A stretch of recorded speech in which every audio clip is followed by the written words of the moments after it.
Matt Lowell brought in 7 useless projects. Thankfully, we now seem to be getting rid of them. But you're right to highlight those transfer windows. As James said, that's how business can be done. It can be done efficiently. Clubs all across Europe have made their first moves. We've done well with getting Ben Nygren. I'll pronounce that properly this week. Last week it was Nygren. This week he's Nygren. That was a good signing. That was great. Kieran Tierney was arranged in January. That's great as well. But the team needs currently about 5 or 6 players. The minute that Jota was injured, it's just been told to Nicholas Kuhn, sorry, Nicholas, you're not moving in this summer. You'll need to hang around for another 6 months or a year. Simple as that. And if he takes a huff, then he goes into hibernation and he disappears back to the obscurity he was in pre-Rapid Vienna when he couldn't find a club to get things moving. There's loads of ways of doing things differently. Lots of clubs operate better than Celtic, but we'll park that one for the moment. But I suspect it'll be a running theme through tonight's show. Eric probably missed Saturday's game, but I know that James watched Saturday's game and he wasn't very impressed by the co-commentator, the master of the bleeding obvious, Peter Grant, telling us all the great tales from bygone days. You're not alone in that, James. I don't think Peter Grant did his very best for Celtic as a player, but my dad, he's got similar feelings to you when he hears Peter Grant on Celtic TV. He's like Stephen Craigan. He just cannot keep quiet. The minute the main commentator stops, off he goes. Peter Grant or Stephen Craigan. It's as if they're getting paid by the word. Look, there's Disco Dave. I don't know. Can we filter Disco Dave that leaves out 3 out of 4 comments? Because they all seem to be very similar. Same as last week and probably same as next week. But James, what's been your take on the 2 pre-season games so far? It doesn't look as if anyone from the Lowland League's ready to step up. And the guys that we rely on, they're getting a bit thin on the ground. Greg Taylor's left. Kieran Tierney's a very decent replacement, but without Nicholas Kuhn, there's a lot. I mean, we should never ever be looking at Marco Tellio playing. Yang's bad enough. Yang's tolerable, but Marco Tellio, no thanks. But James, what's your thoughts for Saturday's match mainly, and if you want to comment on the game at Cork as well? They were bog standard pre-season friendlies against low caliber teams, and we were lucky in the Cork one to win the game late, and we didn't get lucky in this one. The 3 goals we lost were all to one extent or another down to naivety. But the third one is especially interesting. I think the third one. I think if the third goal doesn't convince people inside Celtic that we badly need a midfield anchor to take the place of McGregor when McGregor's not playing, or even better, to let's play McGregor further up the pitch, then they're crazy, because putting a kid into that role, especially one who's never played that role, was absolute madness. Even in a friendly game, he's too far up the pitch when the high ball comes in. And Dane Murray, because Dane Murray also lacks experience, is trying to cover where he should be, and he also gets caught. It was an avoidable mistake. If we'd assigned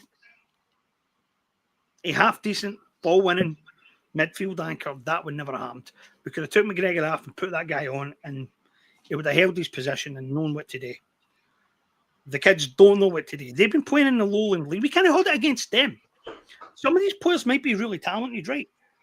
But I remember having an argument with an Ibrox fan when they were trying to claw their way up for the 3rd division, and they were making arguments for why Lee Wallace and Ian Black and players like this should still be selected for Scotland, right? And I said to one of them, look, we're talking about the lowest tier of the Scottish game. If you put Lionel Messi in the lowest tier of the Scottish game, he'll regress rapidly and won't be the same player in a year. So the idea that we're going to take players out of the Lowland League and have them cover for the first team when they may have to go for the Lowland League one week to the Champions League the next It's madness. It's absolutely insane. And right now, some of those guys are our backup players. I cannot believe that. And you saw what happens. You saw exactly what happened. 2 players caught out of position by the same straightforward through ball. Mad. Absolutely mad. Cannot possibly rely on these guys for that. It's too big a step up for them. It's too much to ask any player who's been playing at that level. It's crazy. That's the way your club does things, but. Well, a note for some of the happy clappers that are sniping away at Arne Engels and Adam Ida. Engels, Ida and Trusty played a major role in last season's Champions League. Celtic got out of their group. Celtic won 3 home matches. They drew 2 matches away. They drew away from home against Atalanta. They're quite a good team. And they get a draw that was a little bit disappointing at Croatia Zagreb. But for all those sniping at Engels, Ida and Trusty, have a look at those Champions League games last season and think how bad it would have been if they weren't playing and they were replaced by Palma, Telio, Home, Naroki, Yang, or even Kwon. That's the guys that your hero brought in. The 2023 transfer window was utterly horrendous. And if anybody wants to criticise what went on in 2024, preface it with your comments on what happened in 2023. 7 utterly dreadful projects. We're only now getting rid of them. Their contribution has been nothing except a drain on the wage bill. So with that out the road, we'll turn to the bigger issue. Eric, you might have missed the game. Can I make a point? Can I come back on your point there? Other than Adam Ida making that run through on the young boys Bern goalkeeper, we don't go through from the groups into the next round. And his performance the following game, after we'd sold a star striker, with no intention of replacing him, when there was still a Champions League game to go, when that could have affected where we qualified, how much money we made, even who we got in the draw. Adam Ida's performance at Villa was exceptional. It was an elite level performance. It was superb, and his goals were brilliant that night. So I genuinely, honestly, I don't know where some of these people, I don't know who some of these people are listening to, right? That the last transfer window was a failure and it was a waste of money. That we've signed 3 high-profile players and they've all flopped. It is rubbish. It's absolute rubbish. I can't believe that people are still pushing it. Just to back up that, Celtic went into the Young Boys Bern game with the focus and attention of the board on selling Kyogo. Everything was put in place within an hour of the final whistle. French media outlets all knew that Kyogo was bound for Rennes. The next day he was pictured at the airport there. So going into a Champions League match, the big focus for Celtic was to sell Kyogo. And if Ida hadn't ran through, put that shot in goal that was eventually turned into his own net, that game might have finished nothing each. And all that effort to sell Kyogo might have been put on hold or might have been discarded. So there's an idea of the priorities of the Celtic board. But the bigger issue by far, and it's related to everything we discuss, is Brendan Rodgers and his contract.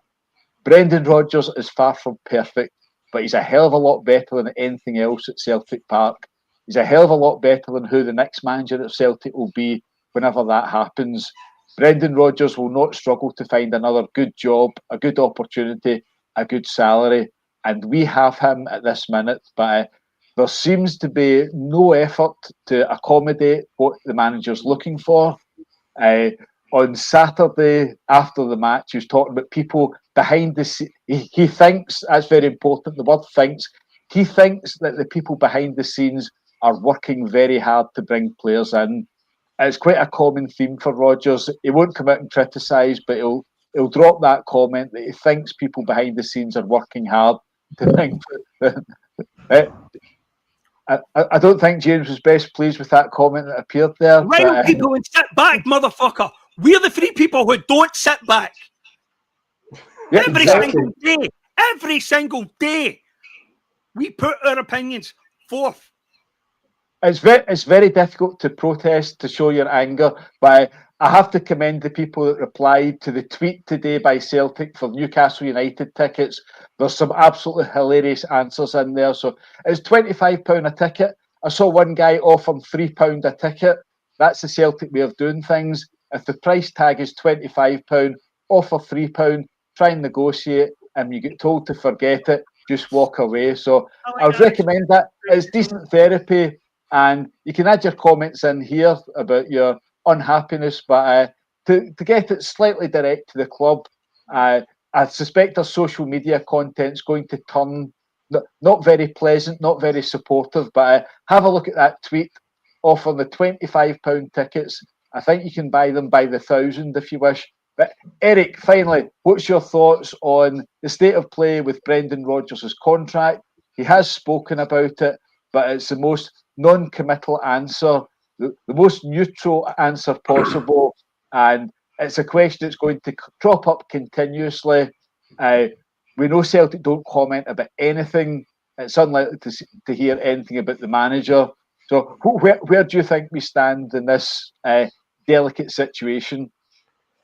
Well, it's always been clear that when Brendan Rodgers does not give anything away, that he's actually his body language gives a lot more away than you think.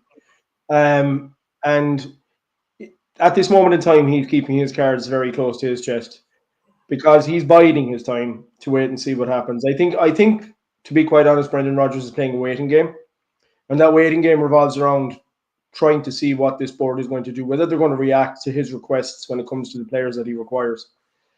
So far, they're not showing any inclination to do that, and that's the worrying thing. But I suppose a couple of weeks ago there, we discussed the fact that if Maeda signed on long term, that would probably be a catalyst for Brendan Rodgers signing on long term.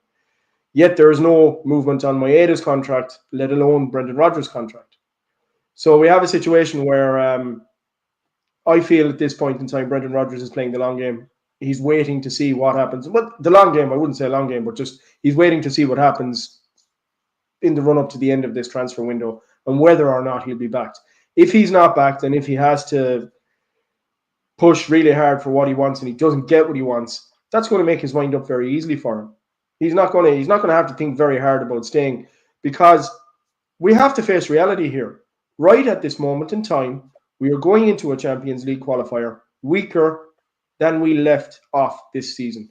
We are weaker than when we finished up this season. We are substantially weaker than when we started last season. And there's nothing, no matter what the happy clappers say, they cannot dispute the point that we are weaker.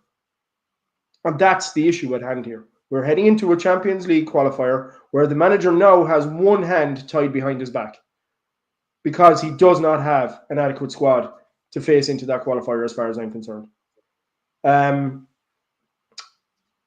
When you think of players like Nicholas Kuhn, whatever you might say about it, the latter half of the season last season, when he stepped up in the Champions League. He would have been a very useful player to have around for this qualifier. We don't have him. We have Yang. And now we have talk. I read James' article today about Yang moving to Norwich City. They're looking to, like James made the point of saying, whatever way you look at Yang, he is still a squad player. So you remove Yang out of the equation and take him out of the squad, you're further weakening the squad. You know? So the reality is we have no problem. We have no problem selling players. We can do that, no problem. We're masters at it. But we're fucking useless when it comes to bringing players in. And that's not, like, I'm actually being sarcastic in saying that, because we aren't useless. We can do it if we want to. Just as easily as we can sell somebody for big money, we can bring somebody in for big money because we have the finance. It's because there's a reluctance from our board to take a risk. They took a risk last season on Ernie Engels and Adam Ida and Austin Trusty. And they're shitting the bed now because they feel that they didn't give the return that was expected. We've argued time out of bloody number that those guys gave the return that was expected from them.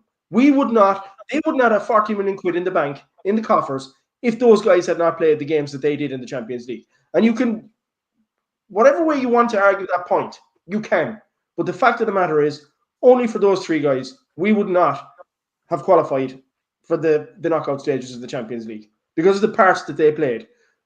The goal, the own goal that was scored against Young Boys Byrne, the defensive performance from Austin Trusty in the game against Atalanta, and the consistently decent midfield performances from Arnie Engels throughout the whole competition. The whole competition. He played well, as far as I was concerned. Like, the only reason that people are on those players' backs is because of what they cost. We've had the argument before that Georgios Giacomakis didn't score anywhere near as many. How many goals did he score in his first season? 18? 14, I think. 14 in his first season. And Adamaida scored 20. Yet Giacomakis was considered brilliant. Our fans loved him. And they thought he was fantastic. And the guy was. But he cost us £2.5 million or £2 million. So obviously he appeared to be a bargain. So the biggest and only issue that people have with Adamaida and Arnie Engels is their price tags. And unfortunately, we have to face reality in the environment that we play in at the moment. If we want to bring in a decent caliber of player, we have to fucking pay for them. We can't get them on the cheap anymore. It's like this idea of punting 3 million or less on a massive group of players in the hopes that you get one gem out of it.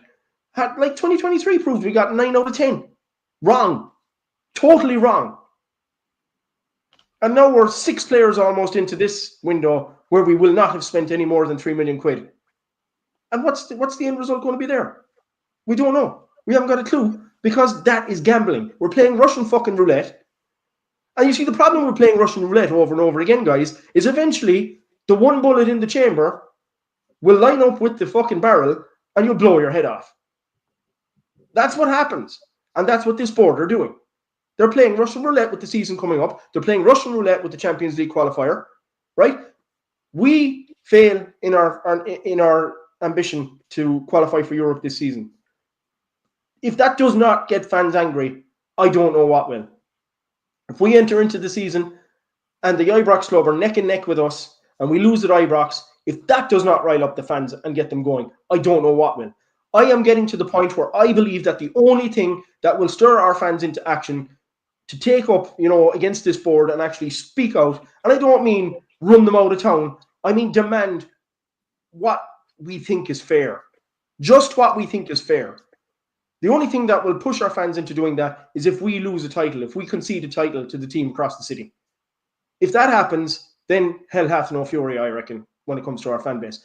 Because if we lose a title to that team with 100 million quid plus sitting in our bank account, it's unacceptable. It's absolutely unacceptable to do that. So, look, maybe I'm jumping the gun here. I could be jumping the gun here. I don't know. But the signs are ominous. The signs are the same as what we've seen all along, where things have gone pear-shaped and things have gone wrong. And it's for me, it's worrying me. Everybody's saying, calm down. The transfer window is still, got several weeks to run. It's like James said, if we don't speak up now, when do we ever speak up? And people are saying that, yeah, we just talk and there's no action from us. What else? We're bloggers. We write about the club. That is our action. We're calling out the shit that we see. And this is, again, at the risk of repeating myself week after week after week, this is a fucking deja vu. We've seen this car crash too many times before, and we recognize it for what it is. So unless there is radical changes in the next 2 to 3 weeks, or, we're going to, if we do this thing or where we go into the last week of the transfer window, and we have a flurry of guys coming in, and they do end up having to pay away over the odds for certain players, these guys aren't going to get a preseason. These guys are going to be at a handicap going into the season, not having got a preseason with Celtic. So, look, I'm banging my head off a wall. I've said that before. I just feel like it's ridiculously frustrating to watch this and to see people actually tell us calm down, tell us take it easy. It's like Disco Dave, a car crash. It's mid-July, for fuck's sake. When else are we supposed to say it? We say it when we lose to Sevco. We say it when we're knocked out of the Champions League. Because we didn't exactly cover ourselves in glory against the Ibrox side last season, did we? They have the upper hand psychologically against us going into this season. Fact. Because They had the upper hand over us last season. So, look, I don't want to be a doom-monger. It's the last thing I want to be. I want the best for Celtic. I want Celtic to do the best. But unless we start seeing positive signs, positive movement in the transfer window, positive movement when it comes to the manager's contract, then it's going to be a case of I hate to say I told you so. And then what's Disco Dave and all the rest of them going to say then? Calm down. It's all right, sure. We'll still win the league. Fucking A. Cheers, Eric. An accountancy note now for the balance sheet, boys. Engels, Trusty, and Ida were paid for by the improvement that Brendan Rodgers brought about in Matt O'Reilly.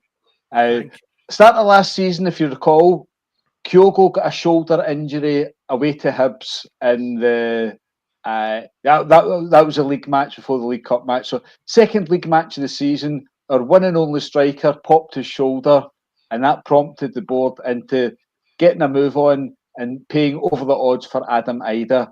Ida arrived at Celtic on the 14th of August for about £9 million. 26th of August, Matt O'Reilly was sold to Brighton for £28 million, and there was high-fiving all across the boardroom. And then there was gritted teeth 4 days later when Trusty, Engels, and also Luke McCowan. Luke McCowan could have been signed at any point during the transfer window, but they waited until after he was cup-tied at Dundee in the League Cup, and they signed him on the last day of the window. So those three signings that played a pivotal role in the Champions League success of last season were funded entirely by the sale of Matt O'Reilly, and that was made possible by the improvement that Brendan Rodgers worked with O'Reilly during his first season back at Celtic. So the club is not digging into the coffers. It's not spending Champions League money. It's not spending Adidas money. It's self-financing. The money that comes in reluctantly goes back out again. So, James, where are you standing? I think we went off at a few tangents there, but it's on the question of Brendan Rodgers and his contract. As I said, the most non-committal of comments after the game on Saturday. The issue rumbles on, and who knows what circumstances will resolve it. Well, before I answer that, I'm going to, for the last time, not just for the last time tonight, but for the last time, going to address some of the comments. Okay, and I think everyone knows who I'm going to address. What do we do other than moan? Well, let me tell you something. Moaning, the way we do it, and the fact that we do it every single day, is a lot more than you will ever do or have ever done or can even conceive of doing. And that's it. And that's all I'm going to say to you. Let's just ban that guy now because he's getting insulting. There are people who are going to be happy no matter what happens here. I don't know whether they are balance sheet obsessives. I don't know whether they are just complacent. The idea that we will win the league this season, regardless of what we do, is nonsensical rubbish. And I can't believe that any sane person believes that. And yeah, I've always said that this is going to have two components to it. Us losing our preeminent position is going to have two components. We have to be asleep at the wheel and they have to improve. But they don't have to improve an awful lot to catch us if we are going backwards. And that is where we are going right now. We are not moving forward. We are going backwards. The problem here with Brendan's contract is that we're in a bit of a tricky position. There is a presumption, and I have one of the people who's talked about it myself, which is probably not a great idea in hindsight, is that Rodgers, because he's in his final year of the contract, holds all the cards, right? Well, I don't know if that is accurate any longer, because it presumes that there are people on the board who are committed to seeing Rodgers signing a new contract. And the fact is that we know full well that some of them never wanted Rodgers back in the first place and will not be sad to see him go. So the presumption that Rodgers holds the cards here might not be accurate, because it depends on who those people are. It depends on how much influence they hold. And maybe they're just ignoring Rodgers now and working around him. knowing that Rodgers is too much a professional to down tools or spit the dummy, that he's made a commitment to the fans that he'll be here for the full 3 years and that he'll see it through no matter what they do to him. And it is clear that after a spell in which Rodgers had retaken some level of control, that they have taken it back. When Rodgers talks about Inamura being a part of the club's signing strategy, he is distancing himself from that signing. And as all three of us have said repeatedly, the board can sign whatever players they want. Rodgers is not obliged to play any of them. Not in the slightest. And he won't. Well, Rodgers will not kiss the ring. He just won't do it. Rodgers is entitled to believe that the team and team affairs are his domain and he runs the show. And he will not take orders, instructions, advice from anybody who he does not think is in a position or should be in a position to offer him advice or instructions. Rodgers knows more than these people know. Rodgers is better at this stuff than they are. Rodgers' judgment is to be trusted more than theirs, and Rodgers will not listen to them if he thinks that they are interfering and he thinks they're wrong. And perhaps that is an untenable position because these people will not bow either. They will not make Rodgers the most important person at the club. They refuse to countenance the idea that Rodgers is the most important person at the club. And I think we're in a bad spot if that's the case. If there are people at the club who just genuinely don't care whether Rodgers stays. In fact, if there's people at the club who genuinely want Rodgers gone, then that's what will happen. Rodgers won't stay under these circumstances anyway. Why should he? He's got better offers out there than us. He's got better options at Celtic. It's ludicrous. It's a bad spot to be in. And I'll tell you what, I completely disagree with Rodgers as well when he says the other day that, you know, this is all fine because we can resolve it all later on. We cannot possibly go into the season with this hanging over us. Every day that passes makes this a bigger, not a smaller story, a bigger story. Every day that passes. There was a moment during the Blair government, the last Blair government, when he had made a really stupid remark to the newspapers about how he was going to serve a full third term and then go at the end of it. And there were people who were like, well, you know, that's going to provoke Gordon Brown. And it did. Brown went nuts and tried to launch his wee coup. And then Blair named a day, an actual departure date. And at that point, everybody around Blair told him, you're nuts. You cannot, you've just given up your prime ministerial authority. Well, every day that passes, your authority is lessened and Brown gets stronger because you've named a day. So I know that Rodgers cannot possibly come out and say, I am going at the end of the season. I know he can't do that because Rodgers' authority will ebb away with every single day that passes if he does. But in a very real sense, his authority will ebb away with every day that passes anyway. If he doesn't sign a new deal in the next few weeks, this is the story of the season. This hangs over it all.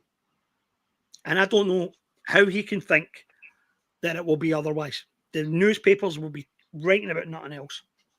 Cannot possibly go into this campaign without Rodgers making a commitment. And he's not going to. And I don't think there's certain people at the club even care.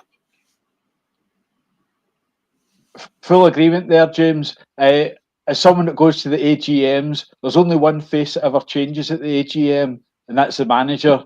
The same grey suits, the same stale, pale male, with the exception of Sharon Brown, who's never said a word at the AGM. They just sit there. They put up with it. It's an hour and a half of their year that they've got to put themselves in front of the customers. But there's no easy solution to this. The board take the easy solution. They're just not funding. They're not cooperating. They're not supporting the manager. But if they really don't rate the manager, and if the messages they send out to their messengers criticising the signings that were made last summer and the final days of the transfer window, if they really believe in that, they should thank Brendan Rodgers and get their new man in charge, whoever that's going to be. But they're happy to leave Brendan Rodgers in front of the media. he's got to face. He's got. I mean, the matches at this minute are of no great interest. The main issue is Brendan Rodgers and his contract. And last week, when they got to speak to, I think only the Sun and the Record are out in Portugal with Celtic. I don't think any other papers are there. I don't think BBC, STV, Sky, or Radio Clyde are there. But when they got to speak to James Forrest, the only question that's really relevant is what's happened with the manager. Of course, James Forrest says, I'd love him to stay and we're all behind him, etc., etc. You could predict it in advance. But the club really needs to do something. And but the minute Rodgers signs a contract, his authority's undermined because that's him hostage to the way that the club operates. He's been back for 2 years. He knows that nothing's really changed. Nothing's moved on since the summer of 2028 when he wanted John McGinn and ended up with Joseph Malundu. Nothing's moved on.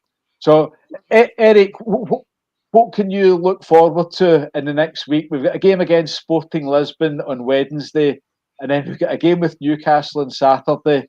It'll be very interesting, the makeup of the crowd at that match. In the past, I thought Celtic might have pulled a stunt or a gimmick to get a bigger crowd, shift some more tickets, but I really don't think they care. They're not bothered. If there's 10,000 or 20,000 Celtic supporters at that match, so what? It's not going to interrupt their lifestyles, and they'll all be rubbing their hands. They'll be off to Como next week. It'll be a very nice jolly. That should be about 4 or 5 days. Unfortunately, there's 2 matches involved as well, but they'll be holed up in a very nice Italian hotel. They'll have a choice of great restaurants, probably some sunshine, but some awkward football moments. Eric, what are you looking for from the Sporting Lisbon and Newcastle matches, which should see the teams, the intention should be that the team starts to take shape and some serious preparations are going ahead towards a very serious and important month of August. But the only genuine additions to the squad are Kieran Tierney and Ben Nygren. Over to you, Eric. Yeah. What do I think? What am I looking for from these friendlies? I'm looking for players to be bedded in. So I'm looking for them to bring in the players that we require in the next week or so. I mean, that's what any normal person should be looking for. For them to just get the finger out and start bringing in the players that we require to fill the holes in the squad that we have. And to get them into those pre-season games. Sporting Lisbon's a great game to get somebody into play. So is the Newcastle game. And I will be quite honest, right? Based on the performance in the first 2 friendlies that we produced, I do not see us winning against Sporting Lisbon, and I do not see us winning against Newcastle United. All right? They're only friendlies, yes, but based on those performances, I don't see us winning. And if you compare and contrast that to the preseason last season, that in its own right is an indicator that we are weaker. If we lose those 2 games, that in its own right is an indicator that we are weaker than we were at the start of last season, in preseason. So, yeah, I mean, look, obviously, I want to be optimistic and say that we'll win the games. And look, the guys might go out there and surprise me, and they might put in a fantastic shift against Sporting Lisbon. They might put in a fantastic shift against Newcastle United. But I didn't see anything that could make me majorly positive in the first 2 friendlies. But at the same time, a lot of the B team players were used. So we also know that these guys playing in the Lowland League are not up to the level that's required. So I doubt that Brendan Rodgers is going to be putting a lot of those guys out in the games against Lisbon and Newcastle. But at the same time, he'll probably try 1 or 2 of the guys to see how they perform in that kind of high level fixture. But overall, yeah, I mean, the main thing that I want from these friendlies is players brought in who could bed in.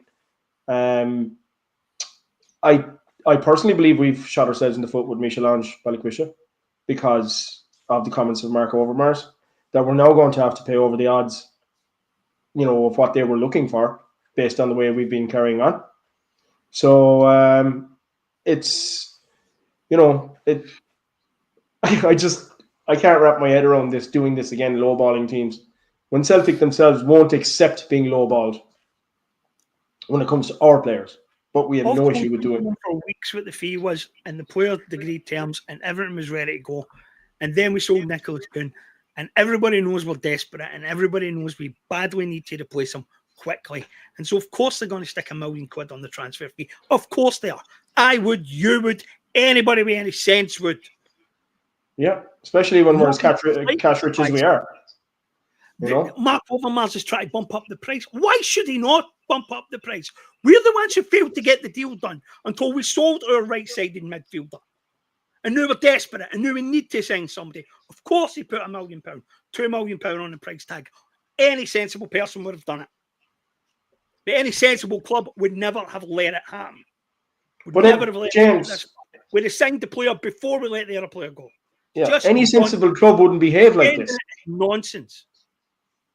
You know, it's that simple. Any sensible club wouldn't behave like this. I'll flag up the one and only recent example of succession planning. Everyone knew going to the 2022 World Cup in Qatar that Celtic were desperate to sell Josip Juranovic, and they had Alistair Johnson lined up. Alistair Johnson signed, and he made his debut at Ibrox on the 2nd of January. So it can be done. Sadly, it's an isolated incident of forward planning, but that's what normal clubs do. But I want to do a quick bit of podcast drum banging. We're just short of 1,300 subscribers. So if you haven't already, please subscribe and click on there's a bell, I think. When you subscribe, there's a bell, and that gives you notifications. So almost every week we should be out at 6:30 on a Monday. But if you can subscribe, that'd be grateful for that. It helps the profile, helps push us up the list with YouTube. Please like as well. You can like during this show, or you can like afterwards.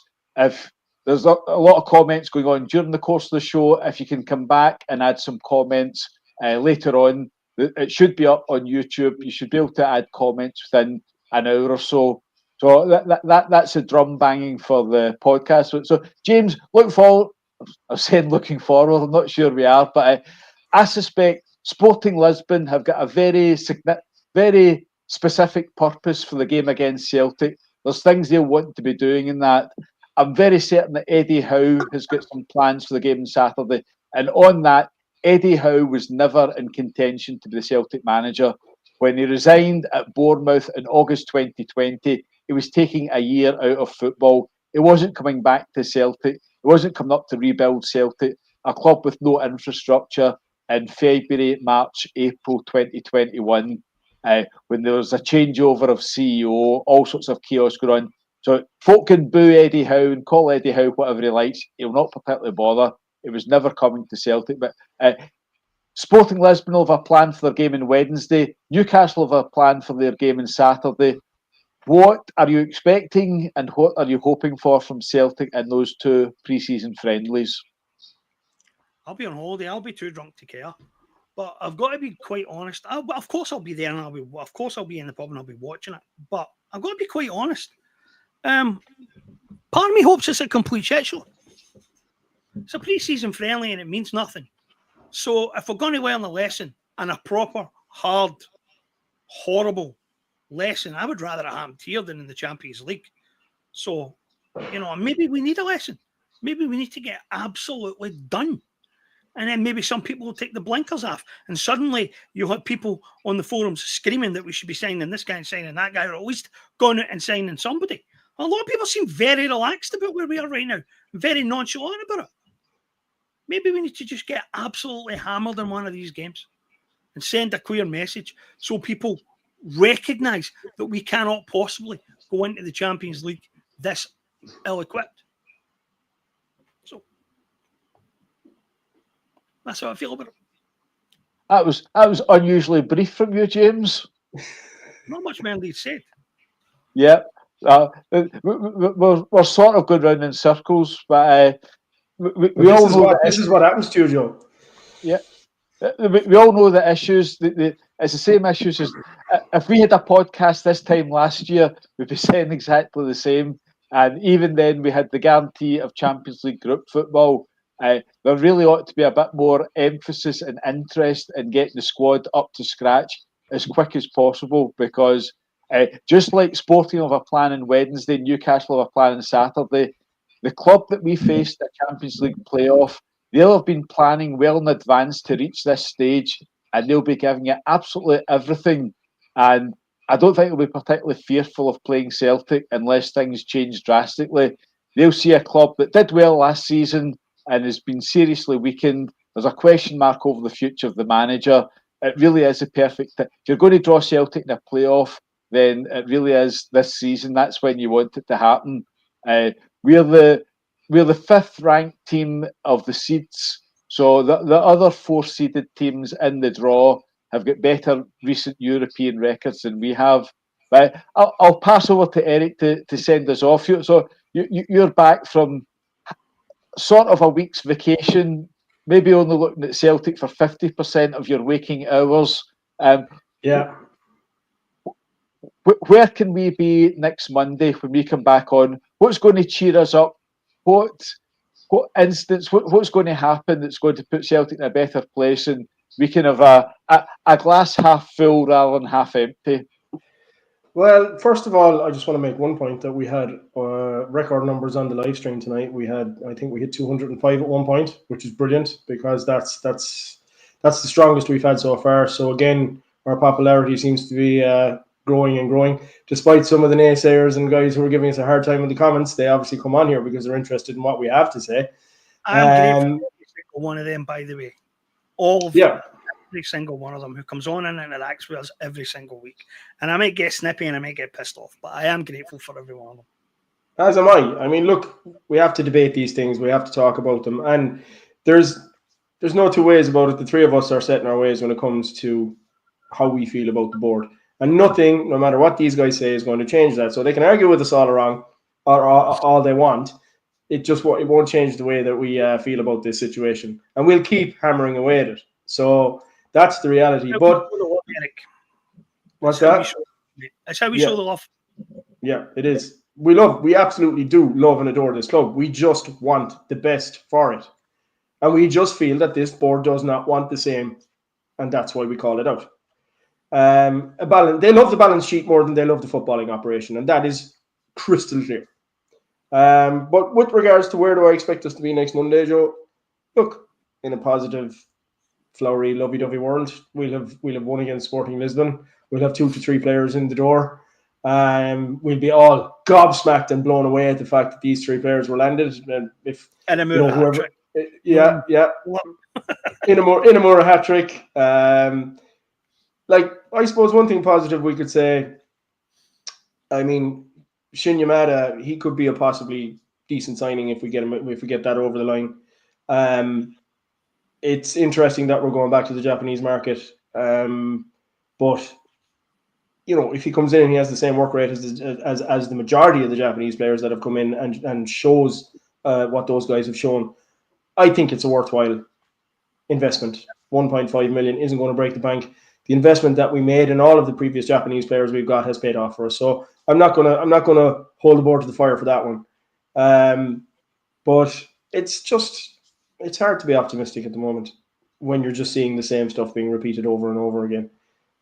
So yeah, to be positive, I would try and say to the board, this is my message to them: blow our fucking minds for once. Because look, I tell you here and now, I will eat humble pie. I will praise Peter Lawwell to the hilt and Michael Nicholson to the hilt if they do what I think needs to be done. But I can guarantee you that's not going to happen. So I don't have anything to worry about on that score. But nothing will make me happy. They're doing at the end of this window and eat the biggest plate of humble pie in existence. Nothing will make me happy. Because I'm going to the season with full confidence. And absolutely, I'm the same. I'd be delighted, if they do what I want them to do, then in my eyes they're doing their job, and that's all I bloody want. But they're not doing their job at the moment. They're not, and if you don't call it out, nothing's going to change. Even if we do call it out, nothing's going to change because it never does anyway. So yeah, I'll pass the final word to James, the voice of reason on this podcast. Do try. Sum up and sign off this podcast, James. Over to you. This is going to be a tough season. I genuinely think this is really going to be a hard season. The club across the city will be a different team. I don't necessarily think they'll be a better team. I look at their signings, and if Aberdeen or Hearts or whomever else had signed them, I don't think we'd have anything to be worried about. I don't think that Russell Martin is that great a manager. He's already made a number of mistakes that a more experienced manager would never have made. Like, they're going into this game on Thursday on the back of what? One actual proper pre-season friendly. That to me is absolute lunacy. Absolute lunacy, and I hope they pay a high price for it. But them notwithstanding, it looks like it's going to be a tougher campaign. Teams think they've figured out Rodgers for a start. And if Rodgers doesn't adapt enough, we are going to drop points in more games this season than we have in the last few. Especially if we don't get our act together and sign some half-decent players. Hearts should be a better team. McInnes would not have been the sensible and sane choice for Hearts if they really wanted to progress, right? But there'll be a tougher side to beat. And he will put points on the boards. He might not buy into the full Tony Bloom strategy, but he'll put points on the board and probably a lot more of them than they got last season. Aberdeen should be absolutely flying on a high from their end to the season, which granted is possibly as much our fault as anything else. But these teams will all be better. Hibs will definitely be better. And they will give every team in the league a game this year. And so it's got to be tougher than it was before. And with the managerial situation, the uncertainty of Rodgers hanging over us, it's a problem that we did not need and do not need. We usually win the title when we hit 90 points. 30 wins out of 38 games. We have a lot of work to do if we're going to hit 90 points this year. And if we don't hit 90 points this year, then that is Russian roulette. And not, as Eric says, with one bullet in the chamber, we're playing Russian roulette with a half-filled gun. There will be 3 bullets in the chamber, and it's 50-50. Well, on that pessimistic note, that's enough. You've had an hour and 2 minutes of pessimism this week. You'll need to find your pessimism on our 3 blogs for the next 7 days before we reconvene again next week. But if Michael Nicholson, Peter Lowell go crazy, we'll be the first to praise them. But I suspect that's unlikely to happen this week. But perhaps they'll strengthen the squad, reach the Champions League, and have 12 points out of 12 going into the September international break. But that's as optimistic as I'll get. Time to call it a day, and we'll catch up again next week. Thanks for tuning in. Please like, share, subscribe, and all that YouTube stuff. Cheers. Thanks, guys. Talk to you next week. Good luck.